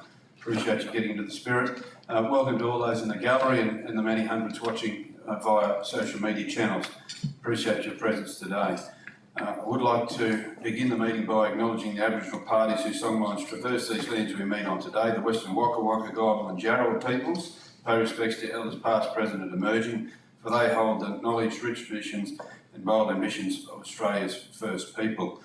Councillors, we have no apologies, there's no leave of absence that anyone would like to record, and obviously there's no declaration because there's no items, but councillors, being a committee for finance and business strategy, I wanted to take the opportunity to acknowledge Acting General Manager Anne-Marie Johnson, take the opportunity to highlight the correspondence that we received Monday evening late and was circulated to councillors as of yesterday, and that is the almost like a Christmas Grinch, if you like, of the Queensland Local Government Grants Commission, which is charged with the divvying up of the federal government assistant grants through the state of Queensland.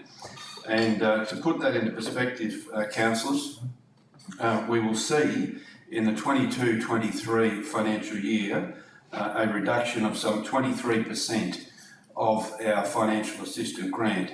And 23% is a massive decrease, but that will be coupled with another 2 years of similar reductions.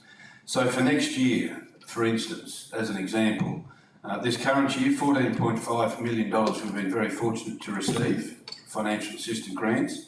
Next year, 22-23, we'll see that figure reduced to $11.1 million. So that's a reduction, councillors, of $3.3 million, and we know how difficult it is to have a budget that meets all of our financial sustainability plans. This adds another pressure to that. So it's $3.3 million. Now, that gives us probably three options, a combination of all. That sees either a rate rise over and above what our forecasted or modelled rate increase may have been for 22-23, over and above the modelled rate of an additional 3.3%. So let's just let that sink in for a moment for our community, an additional 3.3%. It could also then see, and perhaps a combination of the two, a reduction in services. And to put that into perspective, it would equate to, on an average wage, including all of those parts of the wage, superannuation and all other on costs, 36 full-time equivalent staff. A reduction in our overall staffing of some 36 people could well lose their jobs as a result of this decision by the Queensland Local Government Grants Commission. And the third area is, of course, to reach into funds that have been almost quarantined or reserved for the likes of dam spillways, for the likes of critical infrastructure. So this is significant.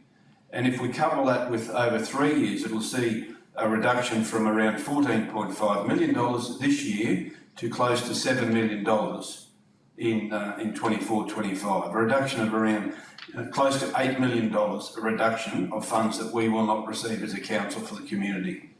Now the reasoning, and that's been asked obviously early on by the Mayor in regard to this, and the reasoning that we're aware of at this point is a view that our council is financially stable enough that it only requires a minimum funding revenue.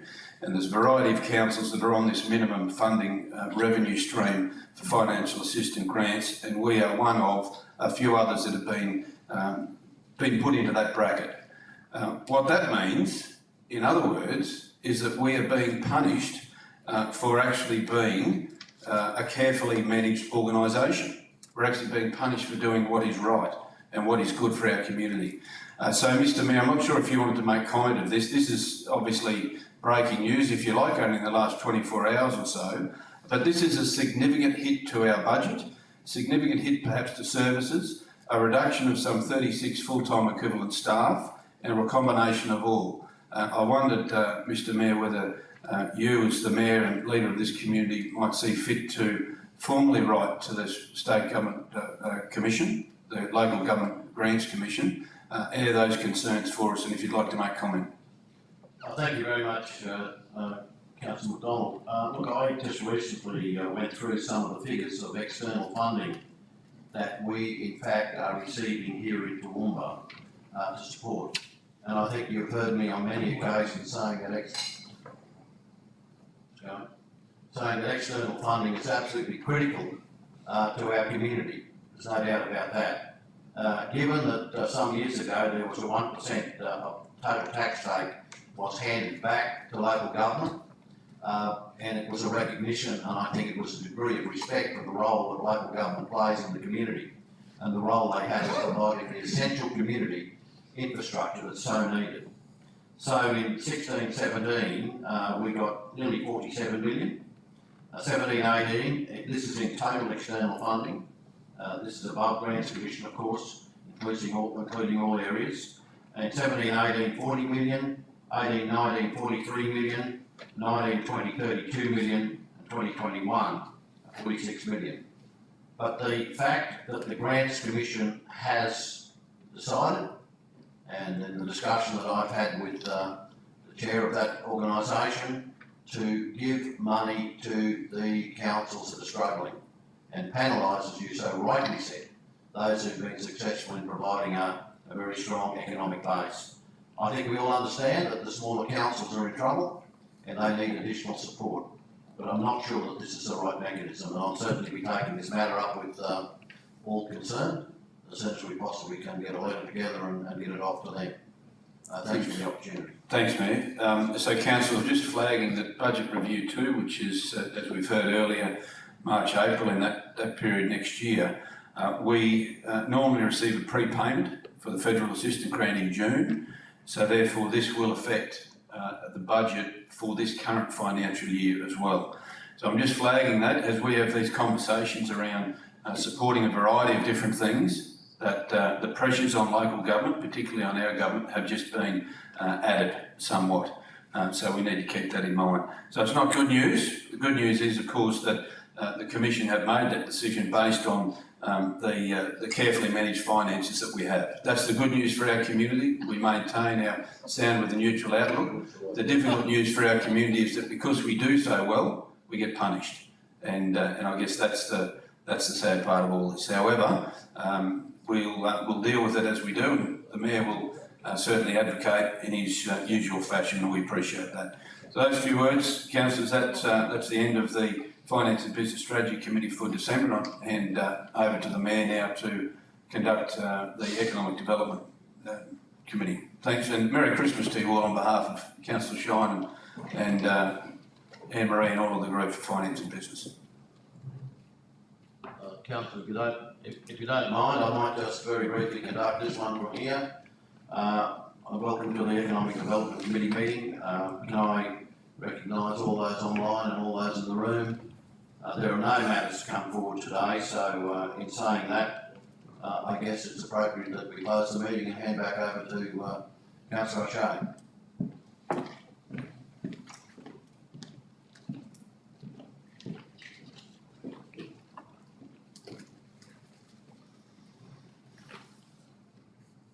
Thank you, Mayor Antonio. So we resume the Environment Committee meeting. So the remaining items that we do have are in confidential. So I'll ask for a motion to close the meeting. Made by Councillor McMahon, seconded by Councillor Vonhoff. Those in favour?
Thanks, councillors. We'll be back in open session with the Environment Community Committee meeting. So the first item we have would be item 7, so it's the appointment of community members to the Multicultural Advisory Committee. So the recommendation there before you that council appoint the following persons as community representatives on the Multicultural Advisory Committee. So moved by councillor McMahon, seconded by councillor Carl.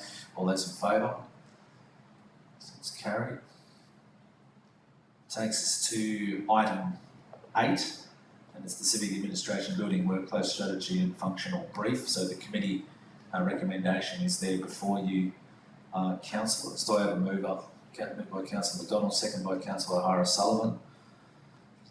I'll put the motion. Those in favour? Those against? So it's carried. Thank you, councillors. That concludes the Environment and Community Committee for the month of December. I'd like to wish everyone a Merry Christmas and a Happy New Year, and look forward to the final meeting here next week.